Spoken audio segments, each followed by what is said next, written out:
Bwana, inakuwaje? Karibu sana kwa wewe ambaye kwanza unaitazama channel ya PM Online. Kubwa zaidi ni kwambie tu kwamba usiache kuweza kusubscribe, lakini pia kuweza kugusa hiyo alama kengele ili mtongo kwanza kuweza kupokea taarifa mbalimbali za kimichezo, lakini pia burudani kipindi tu ambapo zinatokea. Kubwa zaidi tunatazama kile ambacho kinaendelea kunako viunga vya Msimbazi, na moja kati ya taarifa ambayo imewaumiza wengi ni taarifa ya kikao kuweza kumalizika pasipokuwa na hitimisho la maboresho ya katiba ambayo ilikuwa ni ajenda ya mwisho, lakini pia pasipo wahudhuriaji, nikiwa namaanisha wale wanachama, lakini pia wadau wa soka kwa upande wa Simba, nikimaanisha mashabiki, pasipo kupewa ruhusa ya kutoa maoni yao, lakini pia pasipo kupewa room ya kuweza kuboresha chochote. Hii imepelekea huko mtandaoni kuweza kuchafuka kwelikweli, bado maswali yakiwa ni mengi. Je, kuna namna ambavyo uongozi wa Simba kwa upande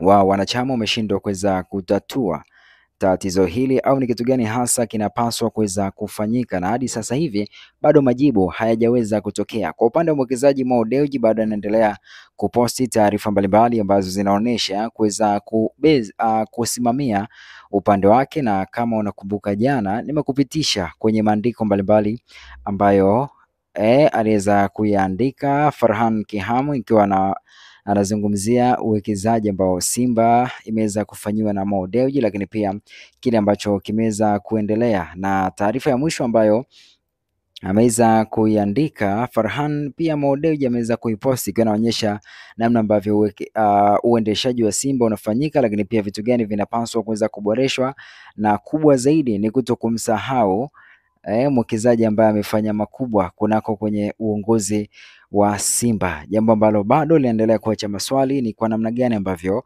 Simba wanachelewa kufanya maboresho, lakini pia kikao kimegubikwa na mengi mazito, maswali bila majibu, lakini pia bado mambo yameendelea kuwa mabaya kwa upande wa Simba. Vipi kikosi cha leo ambacho kimeweza kuitwa na kocha Fadlu Davids, kimeitwa na kocha Suleiman Matola wakisaidiana na manager Pantev, kitakuwa ni kikosi ambacho kitaokoa kibarua cha mtu mzima Mangungu, au kitakuwaje? Ngoja nikusogezee na kikosi uweze kufahamu ile jeshi ambalo linashuka dimbani dhidi ya Stade Malien.